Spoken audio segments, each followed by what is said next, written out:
danger. Is danger. Is danger. He's danger. Up here. Is danger. Fascinating. Fascinating. Up your shaft. Up your shaft. Up your shaft. Up. Hello, welcome to another episode of Trek in the Valley, non-encyclopedic Star Trek podcast. We talk about an episode of Star Trek. You get it. What's up, everyone? Hey, I am Adam Ordall Quinnell. I'm here with... Hey, it's Al Hirt. How's it going? Mr. Al Hirt, and it is a nice day. We're actually recording on the day we released the episode, which is rare because their schedule is permitting. We live rich, full lives, and sometimes that means you record on the day that it's released. So how are things, man? It's good. It's on the up and up. This year's going by pretty quick, though. We're already like halfway through February. Oh yeah, halfway through February, and it's going strong. I felt like shit the last couple of days, but I tried to get out and get some sun, and that's been helping. But everybody's been sick lately too. Yeah, but then we're kind of getting out of that. Well, good, because I don't want to actually catch like I think that my shit was like my sinuses and my allergies like got all fucked up, and I got like a sinus infection. Oh. And but it happens sometimes, but it's been a while. But that's why I'm like, it's definitely not some kind of fucking new COVID or new bird flu or some shit. That's for thank sure. God. Well, I don't know. It probably is. I don't fucking know. But yeah, so we're going to talk about an episode of Star Trek in a minute, but let's just get into the first segment of the week. Oh. What does Al remember? This is What Does Al Remember? This is a segment on the show where every week we ask Al, hey, about last week's episode, what do you remember? Was this the Lorelei signal? The Lorelei signal that you remembered the title. Yes. It is, it's basically like a Siren Island kind of deal. Where I guess, how did the Enterprise even end up going there, though? Oh, right, that's how it happens. Big Homer vibes. Yeah, but they're like basically in the Bermuda Triangle of this place of space, and they time themselves to like be at the exact spot when the ship disappears every 25 point yada yada yada years. And then they go to the planet, but then all the men are like immediately mesmerized. So we both really appreciated this episode because like the women take over the Enterprise, and Uhura hell yeah, dude, takes over as captain, and we find out that they all have like head positions. There's a whole senior staff of women that we've never been introduced to. Yeah. And they all just communicate over the radio. They keep them around just in case somebody compromises all of the men. Yeah, hey, it worked. Fair. And I guess they were sapping these guys for energy so they could keep living, because they were in like a perpetual hell of just staying in the same place. It was kind of like the remember those people who were able to do telekinesis and stuff? Sure. And then there's a shorter guy who couldn't. Yeah, the gods, and then like the little guy, the shorter person. The ones where they made him ride around on a chess piece. Yeah, no, and then also the sequence where Spock danced and all that. That was crazy. I remember, and that's when Uhura and Kirk had the first interracial kiss on television. But it was like creepy and forced. Yeah, it was a sexual assault. It was sexual assault. But they are just stranded on this planet, and then how did they resolve it though? Like I know they leave because the women was like, "I'm gonna blow everything up if you don't let people go." The women just came down and were like, "Hey, fuck you!" And then I think Kirk was gonna have the Federation help these just put them on another planet. Figure something out. I can't really remember. It was all I remember is that Thela looked like Tila from He-Man. Yeah, and we have a sequence of Scotty singing, which is by far the worst sequence of the whole series. Worst or the best. And Spock also remember Spock sings to a computer. Whoa! Oh yeah, that's right. To turn it on. Yeah. That's not as efficient as pressing a button, but I guess maybe it's clearly not like a voice print thing because he's not the person whose voice that is. Well, if you have like a sore throat and you can't it's sing, a bad voice print you're thing. You're just like, I can't open the computer. Yeah, you're just stuck at the login screen like, motherfucker. Hate when I gotta drink some lemon. I gotta get something with I gotta drink some lemon tea so that I can check my fucking emails. This technology rips. Thela, thank you so much. The men live in another complex. Remember that? And then the sequence where all the Enterprise crews are pretty much. And like the entire Enterprise crew or the guys are all old and they try to escape and they hide in this giant vase. Yeah. And the girls are like, where did they go? And then it just starts to rain and fill the bucket. That's like such a silly, like, oh no, they got stuck in a hole. Oh man, it's raining. Right. And I guess it's raining so hard to the point where that hole gets filled. Like they climb into a huge vase and the women are the women of the planet, they walk, they're standing right outside the huge vase and they're looking around like, we just have no fucking clue where they would go. And I think it'd be funny if they would have said, well, surely nobody would climb in the vase, it's gonna rain and you would just drown in there, especially if you were like some sort of old prune, like especially if you're somebody we've been sapping the life essence out of. They wouldn't be able to escape, right? But then they blow the vase up and all that too. That part's to get funny, them out. We were really surprised when Uhura was like, "All right, that's it. I'm gonna keep fucking making shit disappear unless you let the guys go." And the Tila lady's like, "Stop, please." She really takes immediately. Like the second somebody pushes back, they're like, "Whoa! We didn't realize somebody was going to push back. We've been doing this for years, hundreds of years. We kind of just put the signal out, and then here's the thing: like, think of all the women they've killed. Like because so they've definitely found other mixed race ship or mixed gender ships, mixed race ships. Oh my god, other mixed gender ships that have men and women, so they take the men and they sap their energy like energy vampire style. But what did they do with any women they found on previous ships? They weren't standing around that room with a bunch of blonde ladies that look like Tila. Yeah, I was making that joke too. I remember about the Enterprise leaving and them just waving, and there's like a pile of just skeleton crews in the back. And just a bunch of ships. we didn't know, and honestly, it's funny because I don't remember them saying, "Hey, did you ever try to not eat the guys? Like, did you ever just see what would happen? Have you gotten old? Like, did you just assume you had to do that?" Or do you know, like, did you not do it for 100 years and you started to get old? So then you're like, oh, we got to eat. Man, like, it was every 27.3 years or whatever they needed to lure a ship. That's when they had to recharge their man batteries. So they like put hallucinations right on Sulu and stuff, and he started seeing things in space, and that's how they ended up there.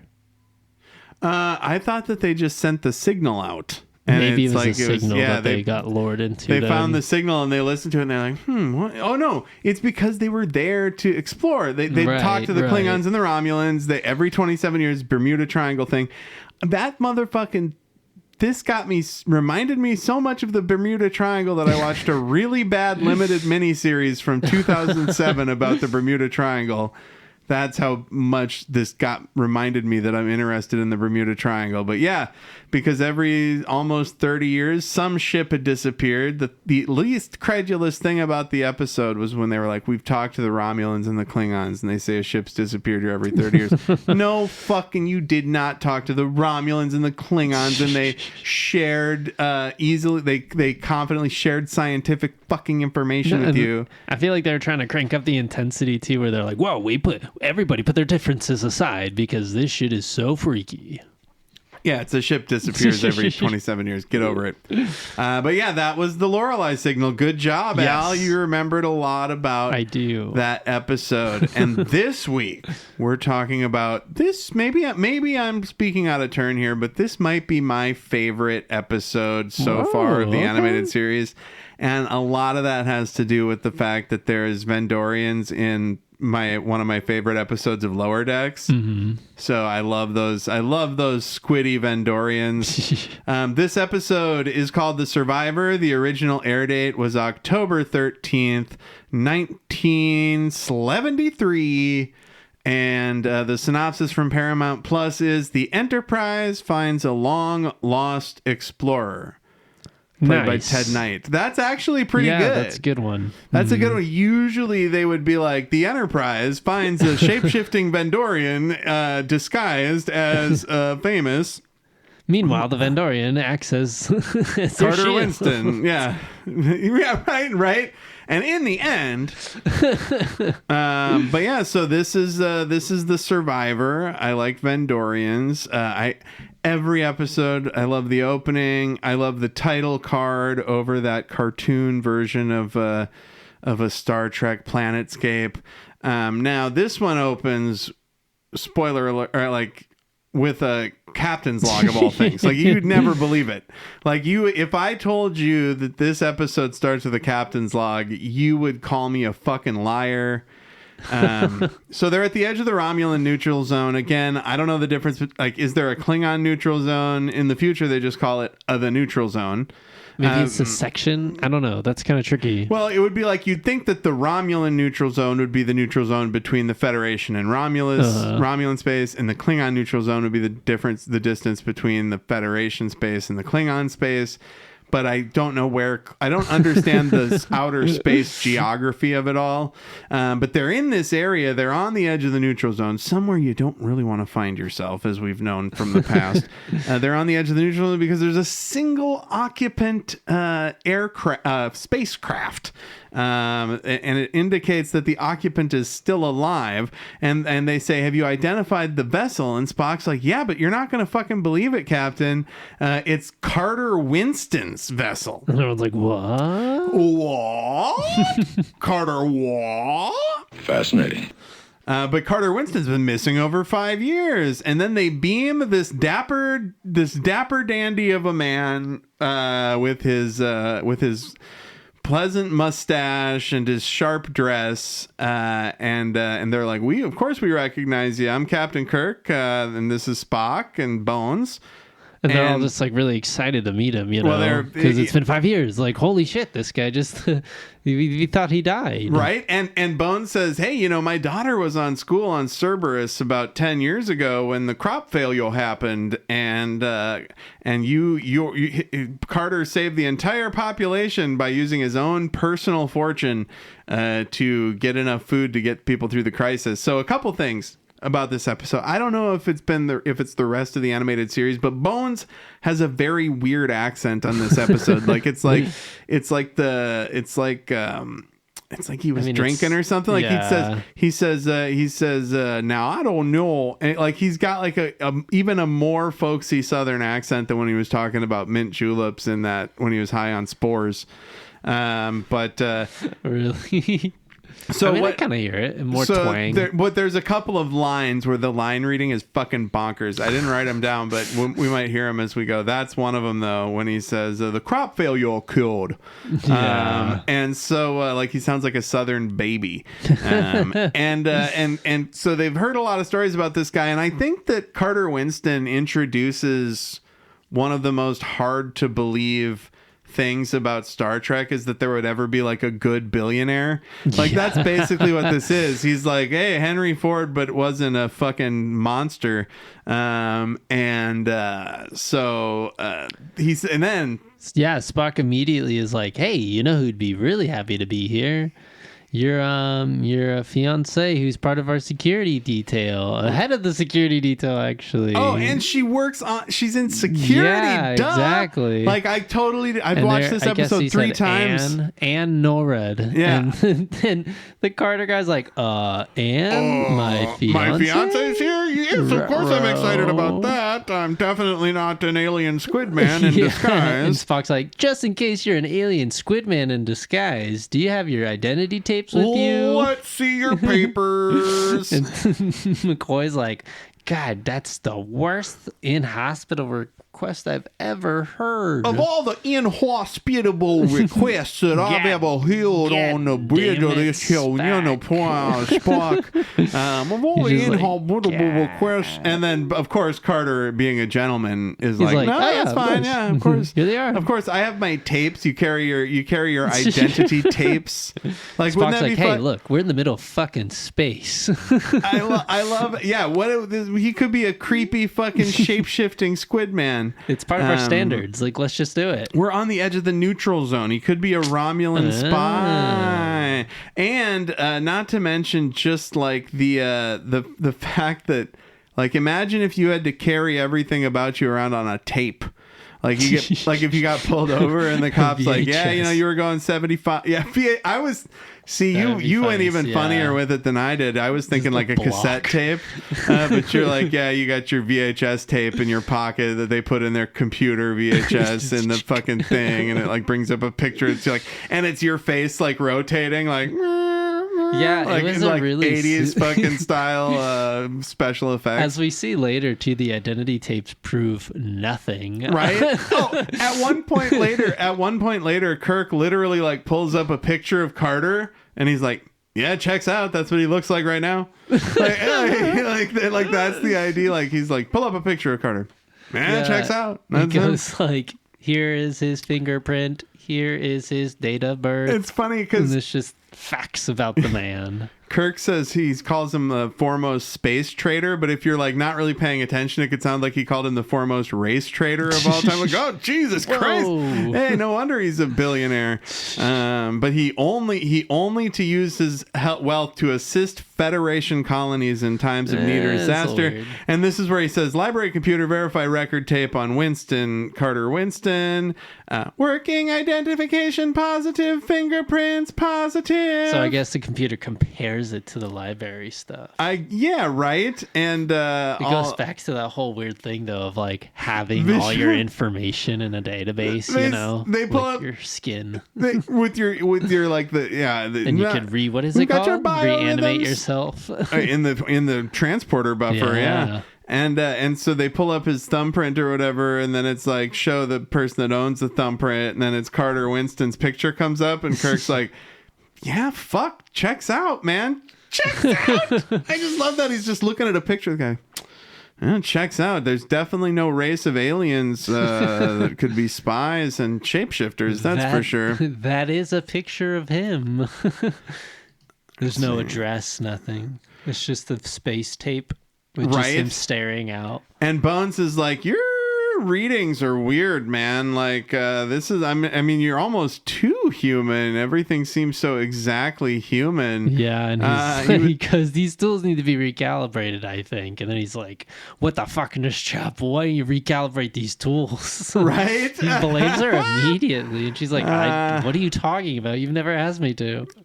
And she's just like, last week I saved the fucking ship, dude. Last week you guys were falling over your dicks about a fucking goddamn radio show, essentially a fucking radio signal.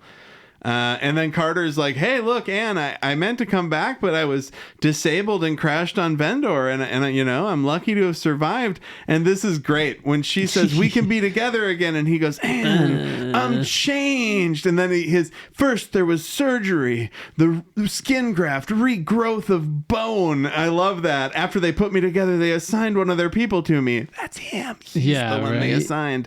Who nursed me back to hell. You look exactly the same. What are you talking about? Just passed the skin graft. You just passed the that's like, can we get the skin grafting technology of and here's the thing, he said he crashed on Vendor.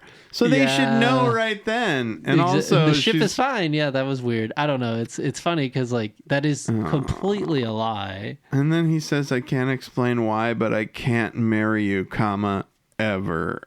And then she turns away. Like, she sheds a single tear, a stinging single tear. Double tears, actually. And this is where Kirk says, hey, I take the con. I'm going to go complete my report on this whole Carter Winston fucking situation. He goes back to his office. And he says, come on in. Carter Winston comes in. And it's like, oh, yeah, you got to talk to him. You know, this guy, trust him. He's the only good billionaire ever. That's great. He definitely shouldn't implode in a submarine at the bottom of the sea here. And then he's like, they're talking about this ship that he brought there. And then, boom, Carter crosses his arms and furrows his brow. And then he becomes the Vendorian Squid Man. What? Yeah, and Kirk is like turned away like, oh, I don't know. I mean, they're fixing your ship, I guess. It's pretty beat up right now, so I don't think it's really salvageable. And he just keeps we'll just talking. Get you a new ship. You're rich. I mean, with your, he just keeps talking. He's like and looking at paperwork. Like he's never been more distracted by paperwork in all of his fucking Starfleet career. This loud ass beaming noise just happens with the change too, and it's just like, you gotta think that's not just for our benefit as the viewer. Right. But the Vendorian puts his little tentacle around Kirk's neck, and the look on Kirk's face at 6 minutes in when he gets the tentacle around his neck, he's like, what is life? Like he just looks, and then he falls asleep, and then the Vendorian, of course, gently lays Kirk in his bed. That is weird. He's not a monster. Come on now. Yeah, right. He's not gonna just slouch him over at his desk. When he wakes up, he wants Kirk to go, oh, I took a nap, which he does do for a moment. And Chapel's like, I told you, Bones, there's no fucking readings. There's nothing wrong with my instruments, and the readings are still fucked up, dude. And he's like, well, it's got to be our error. I mean, some shit's not working, other stuff is working. And then... yeah, rather than trust the tools that he has, he's like, Spock is still wrong. This is a regular person. Right? And then it cuts to the bridge where Kirk, he just went to bed. Yeah. And he just went to bed, or he just went to finish his report on Carter Winston. And instead, now he's back on the bridge. And Sulu even says, weren't you going to your cabin, sir? And first off, don't question the fucking captain, dude. Like, that's like what something Spock would do. He's the first officer. You're the helmsman. Shut up. And we forgot to say when Carter... wait, hold on here. What were you trying to figure out? Oh yeah, so he orders. Kirk, who's the Vendorian we know. Yes, he says you got to go into the Romulan neutral zone to go to Raytar 3. And like 3 people are like, "Are you sure you want to do this?" No, you can't do that because of the treaty. They'll be able to confiscate the ship. And Kirk's like, "I know the terms of the treaty, Mr. Suler. You believe my fucking orders, motherfucker." And Spock's like, the extreme long range sensors, so something in the zone could be a trading vessel like Winston's, or it could be something else. Doesn't seem prudent to Kirk. Basically, Spock is, what you're saying. Everybody's telling him not to fucking do this. And then Kirk's saying, but Carter Winston says we have to get to Raytor 3 because all the people there are going to die. And Raytor 3 is in the neutral zone. And his whole shtick is that, hey, I mean, Winston was just in there. He can be able to navigate us anyway. So he told us that we're good to go. I love it. He Spock's goes like, Spock's like, I don't want to endanger the ship. And Kirk's like, look, man. Kirk goes, look, dude, I wouldn't say to do it if I thought it was dangerous. And also, Winston was there a week ago, and he said he didn't see any fucking Romulans, dude. And last time I checked, his word is still good. As soon as I heard that, I was like, a week? We're talking about time and space. Right? Like everything could happen in a week. You weren't in the neutral zone. What are you talking about? You weren't in the neutral zone a week ago, motherfucker. Yeah, Like, what do you mean? He's like, his sensors say we're good. It's been a week. and then he's like, well, I'm off to go shapeshift into somebody else and cause other trouble.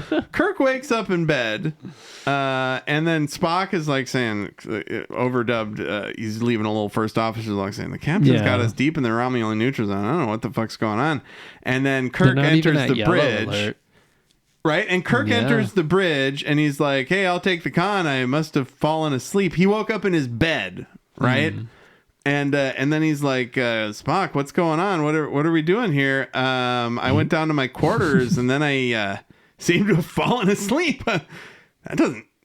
I've never fallen asleep on the job before. That's weird. And then Spock is like, we're in the neutral zone. And Kirk goes, what the fuck? What in the neutral zone? I didn't authorize that. And then they play him a video of him authorizing it. He's like, that's enough. Mr. Scott, take the con.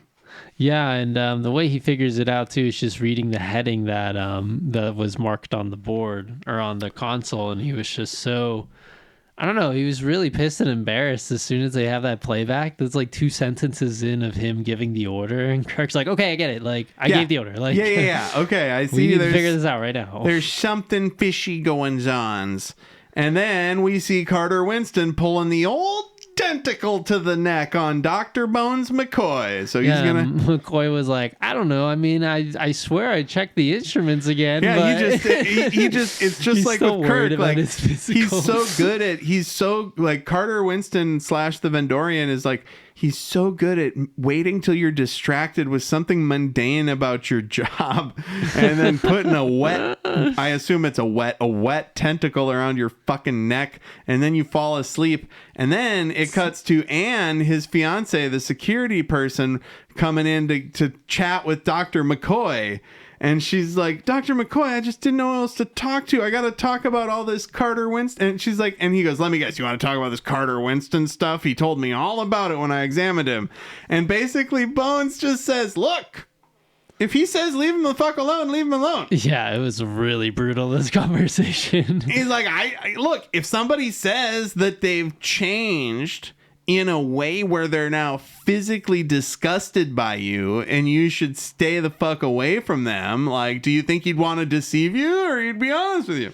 Yeah, this is like textbook 101 of like leading someone on or just gaslighting them to not really hearing them out, but just being like, look, if he treated you like shit and just said don't hang out with him, then why not listen to him? Just don't. Yeah.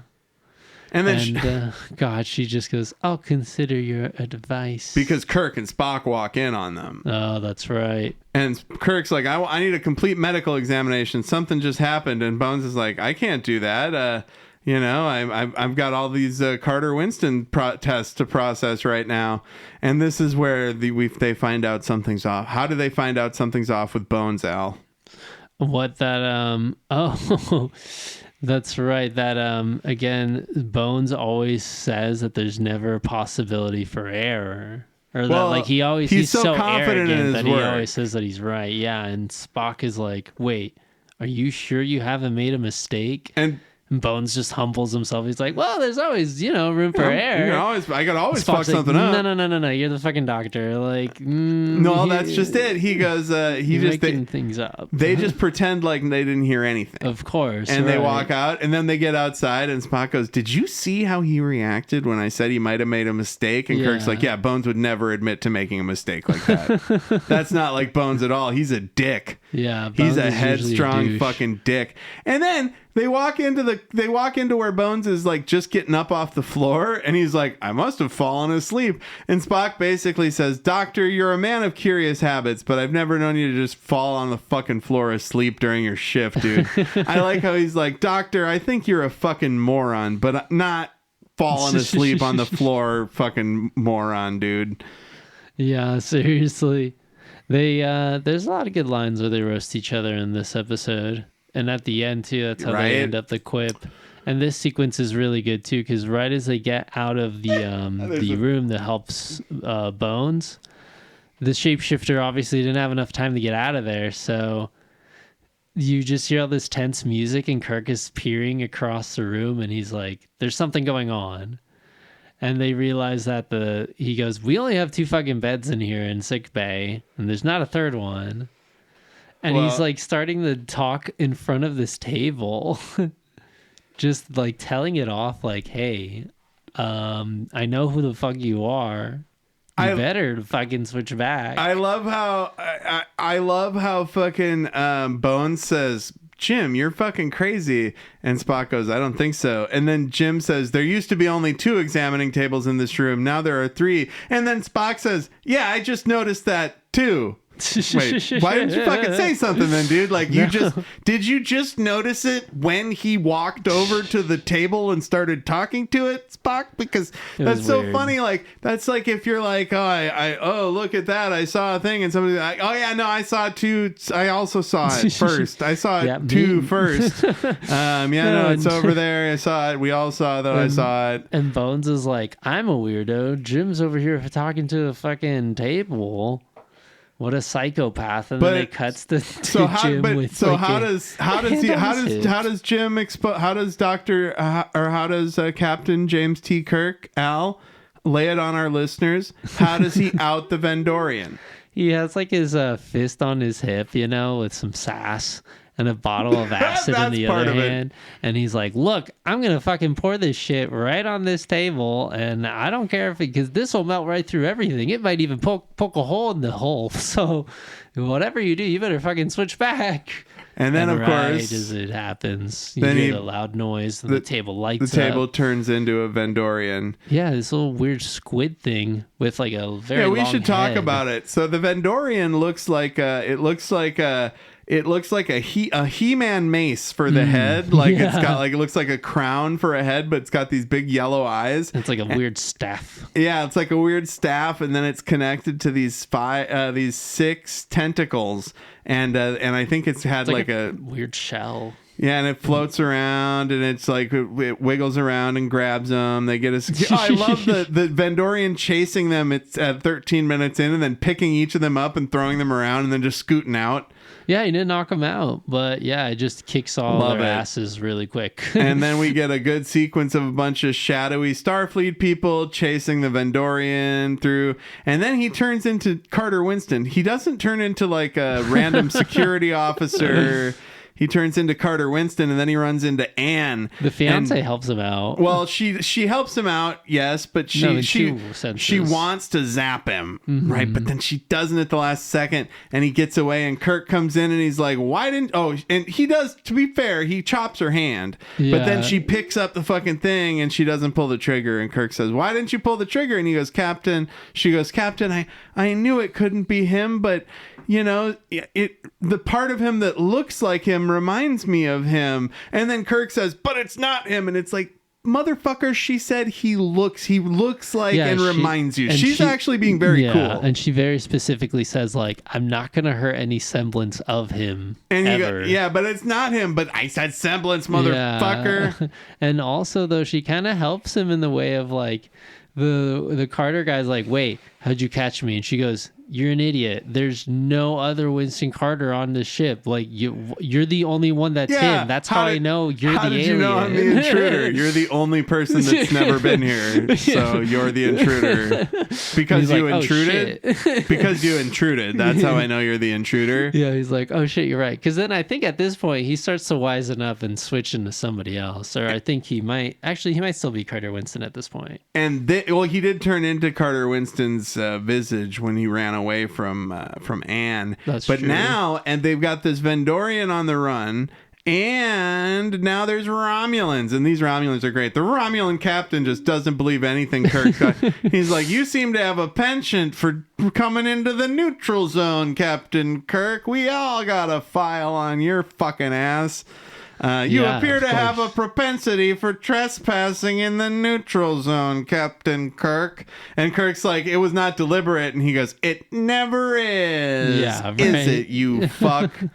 And so there you go. Now he's saying you got 5 minutes to surrender your ship, because that's the thing. They got to drop them off at the nearest space base, and then they get to keep the Enterprise because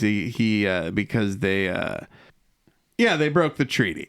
And so so they drop him at a planet, they'd impound the ship, and that seems like a pretty light sentence for breaking a treaty, I think. Your ship, though? I don't know, it's your baby. But they've got... you can always build another one. But they got a lot of ships. Yeah. And then like, I guess you'd have all those secrets and whatnot, but I mean, I would erase the hard drive. Right? Like... I would definitely do the, like on your iPhone when you go in to reset it to factory settings. Just send all your info to Starfleet database and then just erase the hard drive. And this is when Kirk just lays it all on the table and he says, you tricked us into coming into the fucking neutral zone. And this Romulan captain is so smart. He plays on Kirk's like Federation superiority or whatever. And he goes, how could we trick a Federation ship into entering the neutral zone? I mean, we're just lowly Romulans hanging out in Romulan space, and you're a big Federation Starfleet vessel into the neutral zone. And he goes, through the use of a spy in the form of Carter Winston. And he's like, dude, a spy? Like, what are you doing? Are you reading a lot of John Clancy novels? Tom Clancy, I know that's correct. I was making a joke. And then Kirk says, I'm not going to surrender my ship. We're going to have to duke it out. And then, of course, Carter Winston shows up in engineering, fucking brings down the deflector shields like for a some dick. Crazy reason. And then he goes, Scotty, where are you? And then they shows just some frizzy-haired fucking ensign that's like, I don't know, Scotty's not here.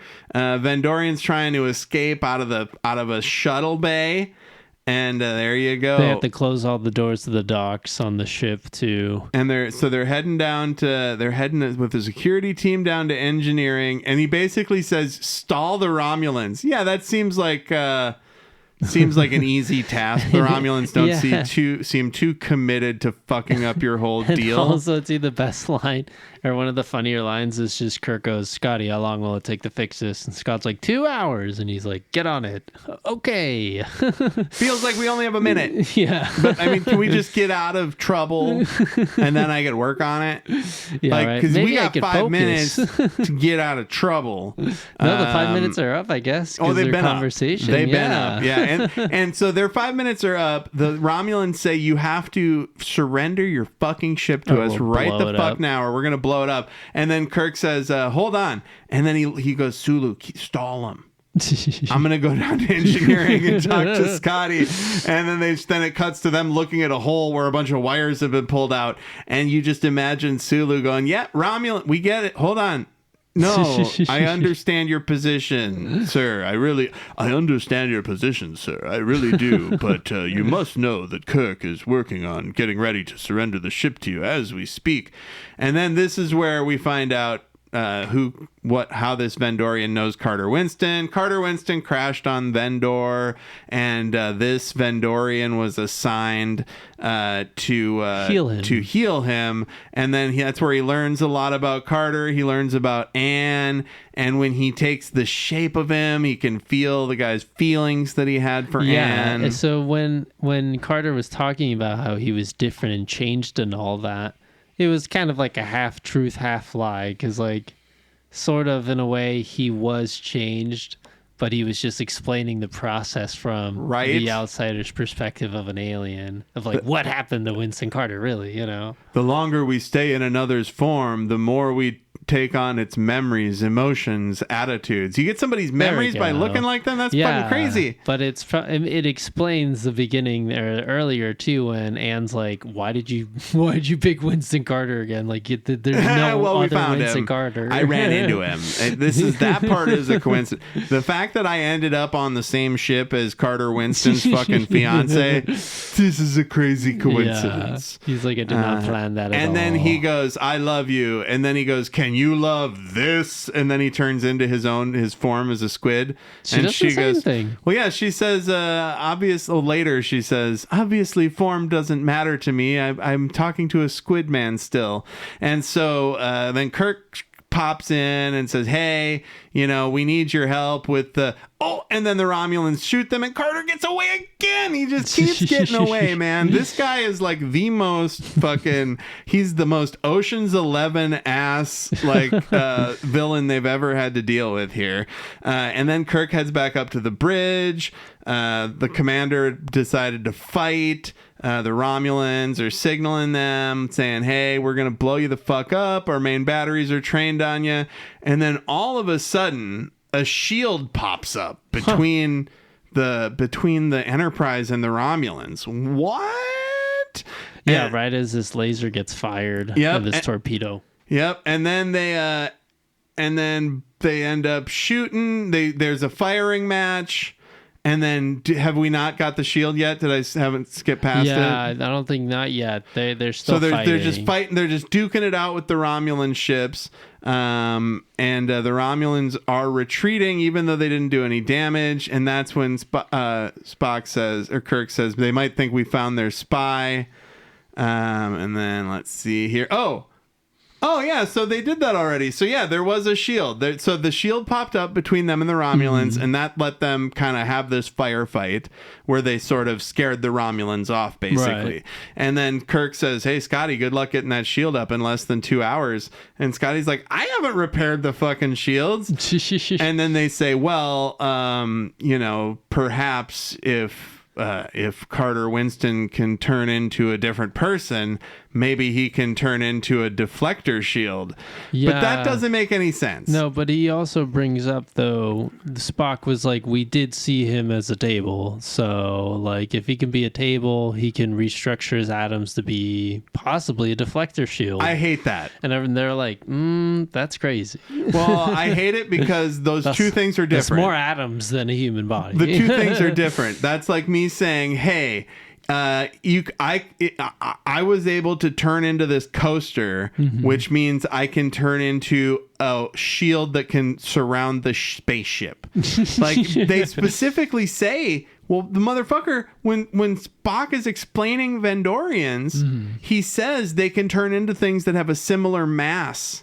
And they restructure their atoms. Yeah, but then, so how does that mean? You mean? can't, generate anything out of restructuring something, They should have said, like, maybe he turned into the computer components for the shield or something, because that makes more sense. He didn't fucking go outside and turn into a deflector shield. Yeah, that's like what you immediately picture in your head, when Spock puts it that way. And Scotty says, will somebody explain what's going on? And then, whip, the fucking the turbo lift door opens, and there's the Vendorian just swinging his little tentacles around. He looks kind of like the aliens in The Arrival. Yeah, and Scotty's like, what in the hell is that? And Spock says, I think that's your deflector shield. So I think he just turned into the remote control for the deflector shield, maybe. I think that's probably what it was. And this is where we get the best explanation of a Star Trek villain ever. This Vendorian goes, on my planet, I was a non-producer. Useless. He's basically like, on my planet, I was a fucking loser. I had to take care of sick people, which is actually a pretty commendable thing. Yeah. But he goes, I was the lowest form of scum. I was a nurse. I was the worst piece of shit in my society. I took care of people who were sick. I was scum. But that's just the best. I was a non-producer, useless. Non-producer. The Romulans gave me something to do. They let me be an outcast and fit in and do these. The Romulans offered me a life, something of value I could do by being a spy and luring ships to their death. And I just happened to show up on the same ship as my Carter Winston's ex. Like, if Carter Winston's fiance hadn't been on that ship, the Romulans would have the Enterprise right now. Like, that would have definitely happened.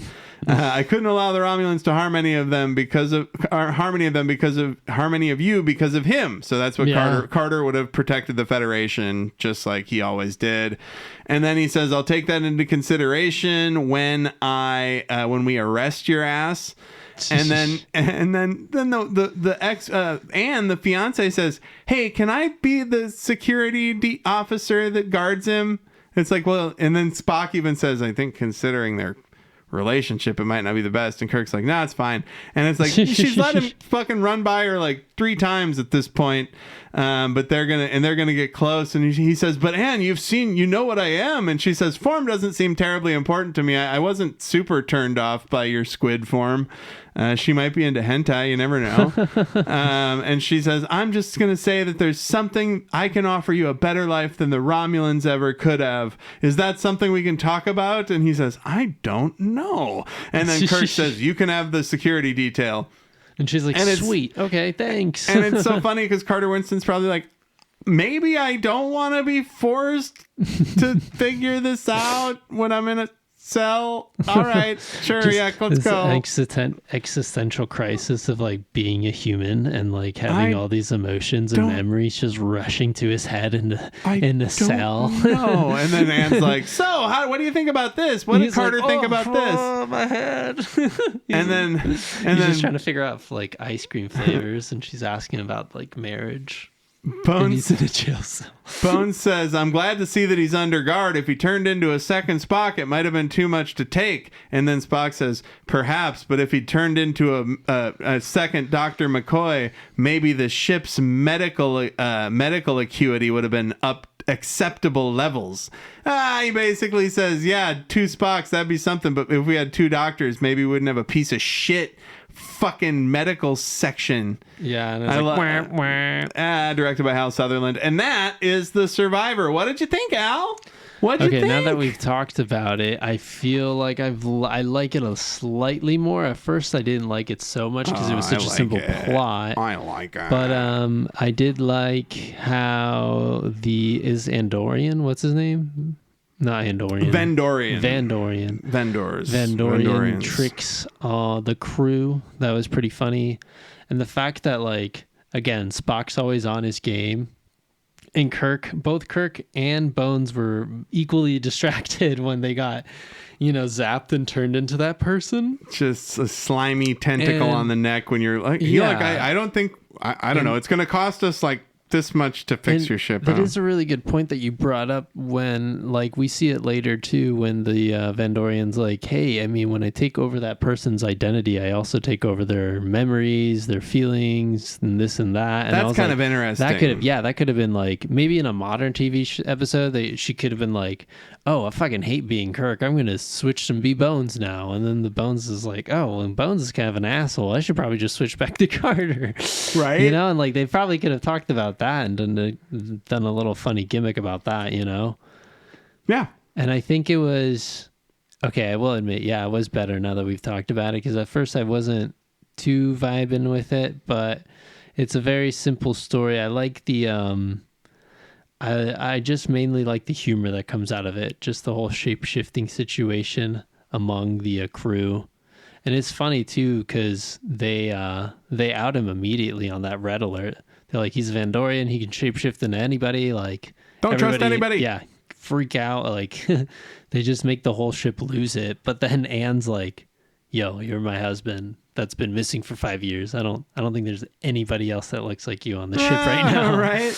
And one other thing, Ted Knight, the guy who plays the Vendorian Carter Winston, he was played by Ted Knight, who also was one other thing that I remember him from. He was the judge in Caddyshack. Oh shit! And he did a lot of voice acting stuff. He was on the old Ghostbusters TV series from the 70s that was like the other Ghostbusters that weren't the Ghostbusters, which is a Funimation or a Filmation show, so that makes sense. Yeah, but yeah, so it sounds like you came around on it after we had a chat, which happens sometimes with these episodes. I liked it from start to finish because there's Vendorians in that episode of Lower Decks, and they're very similar to these, and the designs are the same, and it's very cool. Do they go into like the whole memory thing? Well, no, they don't. Okay, but we'll watch it maybe because you got some time to kill. We'll put it on out there. And stuff I wanted to mention, I like that Spock questions if McCoy made an error, and he's like, yeah, maybe. And then they're like, Bones isn't fucking humble. There's no way that's him. Yeah, right. And then also they say it's a forbidden planet because those shapeshifters are deceitful. It's like, that's pretty racist. Kirk, I love that the Romulans are like, Kirk, you're addicted to fucking around in the neutral zone. Yeah, seriously. We know you. And then Kirk just calmly explains everything that's happened. He's right? like, No, there's no way. You There's put a no Vendorian way. on our bridge. And I think that it's funny because you know that the Vendorian is just going to go like work for Section 31, which is like the Starfleet Black Ops. Yeah. They're just going to be like, you're a spy for us now, motherfucker, because of what you did. And Bones and McCoy sniping at each other at the end. I like that. In the past, he's compared McCoy with like a witch doctor and shit. And it's funny because Spock can't lie, and that, you know, so he really thinks that Bones is a shitty doctor. Yeah, because it was the part about the catching up efficiently with two McCoys. Mm-hmm. It just kind of makes sense because, you know, McCoy wasn't even trusting his own tools at the beginning, and then he doesn't. Then he blames Chapel. Then he tries to go like, after I've already Chapel. checked. Yeah, And then he's like, you know what? Maybe it is my tools. yeah, you're a tool, all right. Chapel's like, yeah, it's your fucking tool. It's your fucking tool in your goddamn brain, you fucking idiot. Yeah. Talking like this. And then only then he finds out, and it's too late. I don't know. Maybe it's just to make the plot move forward, but the crew, it seems really dumb. They're just like, just always looking away. You're looking away. They trust this guy so much. He's the only good billionaire to ever live. He's been missing for 5 years. If you though. can't turn your back on the only good billionaire to ever live, what kind of fucking universe is it? But yeah, I liked it. So that was good. Like, what if he's traumatized or anything? What if he has PTSD? Like, you know, you need to calm him down. You don't know nothing about his shit. You give him a room, you know. You don't know just like, nothing about what that motherfucker's got going on. Yeah, right. He could, of course, come into my office. Like, right? Yeah, that was interesting. But yeah, so that's The Survivor, a good one, and top rated on IMDb. This is a top rated episode on IMDb, so you can't beat that. And which means, since we're done talking about the episode, we have one last segment available. Oh, yes. Or we have one last segment on the show, and of course it is Captain, Adam and Al are recommending things. I repeat, Adam and Al are recommending things. This is where we recommend you things. Al, and we happen to be in unison. I think I've recommended this before, but I'm just gonna throw it behind Al. Go for it. What are you recommending? The Substance. The Substance. Oscar nominated for Best Director. And I think Best Picture, Coralie Farragut. What about The Substance, Dude, that was Al? nuts. It's like 2.5 hours or 2 and some hours, and like every box they check, like everything that you think is like, oh, what can they go into on this? They check every single box. Yeah, like, every single possibility kind of happens. It's a big, gross sci-fi romp. It's great though, and it's like, the first 10 minutes I was like, okay, but as soon as the main character gets the envelope and the story gets going, like, you're just hooked. It felt like a very long Black Mirror episode too. He did have those vibes. Yeah. That director is fucking great, and Demi Moore is so good. It was really good. She nailed it. Hard to talk about without spoiling stuff. No, of course. But it's really gross, and it's like a lot of body horror. It's like Cronenberg meets Peter Jackson's Dead Alive. Like, you can tell that, and Coralie Farragut's an Australian filmmaker, so I'm sure that's Peter, like, I bet that she would. There's probably internet articles out there where she talks about Dead Alive. Dennis Quaid really surprised me too. Like, he laid it on really thick. He's which, so great. Like, matches the energy for his role. But like, makes you sick. He was like so fucking great in that movie, and he's just such a deplorable piece of shit in real life. But he plays like a different kind of piece of shit. It's kind of like a little too in line, like Tim Allen with the divorced dad. Yeah, and the Substance is great because it starts out like with a little gross stuff, and then it's by the end it's super gross. Like, there's all this focus on how the people she's interacting with are eating. Like, he's always eating, and there's a lot of she also wrote this directed this film called Revenge. Was that good? It's fucking great. Okay, I gotta watch that next. It's fucking great. I was like, I want to keep watching her movies. There's like men like eating in a disgusting way in that too. I just want to be in one of her movies and get to like eat chicken wings, like eat chicken wing flats and just like, and then it's like somebody's got an eye that comes out of their asshole or something. I've talked about it with, I think I've talked about it with you before, where it's like, I particularly like in horror movies when they can relate to the audience and tie it better by like showing actual horrors of like reality in the world. Like there's multiple times when the main character experiences something that like has happened to women everywhere. It's like just that fear is like already really scary. You know, that's what makes Smile so good, right? Because there's really cringy parts that could be seen as like, oh, she's just losing her mind, or like, oh, this is like a family member, you know, losing it. But it's like, it's the embarrassment that's scary too. And what's the other one? I think Hellraiser does it, where it's like there's a couple of sequences in Hellraiser where I think it's like one movie they show an EMT and like all the blood and gore that they see, and it's like the gore in itself is horror, but it's like also scary because that's their real life. I don't know, it's like it's something that could actually happen, but then they tie it with you know, the super creepy sci-fi stuff. So I don't know, I think it makes a really nice marriage of like you being nervous and anticipating what's gonna happen, or trying to anticipate what's gonna happen next.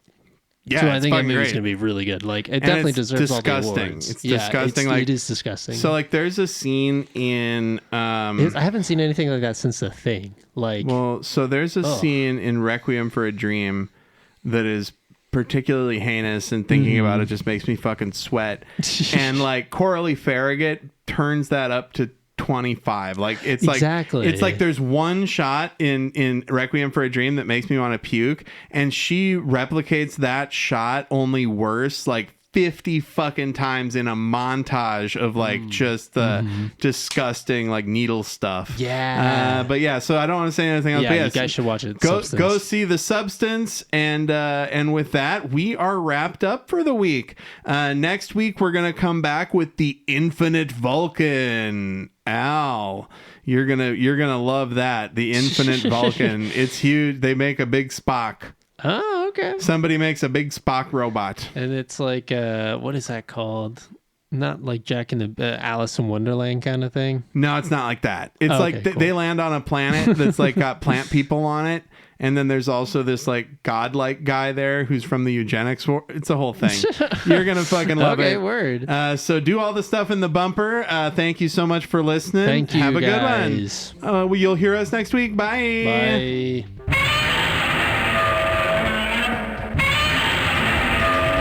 We got a double. Trek in the Valley is executive produced by Adam Ordall Quinnell and Al Hirt. Theme song by Al Hirt. Recorded by Adam. Mixed and edited by Al. Check the show notes for our socials, and you can email the pod at trekinthevalley, all one word, @gmail.com. Like, subscribe, review, and always explore strange new fucking worlds.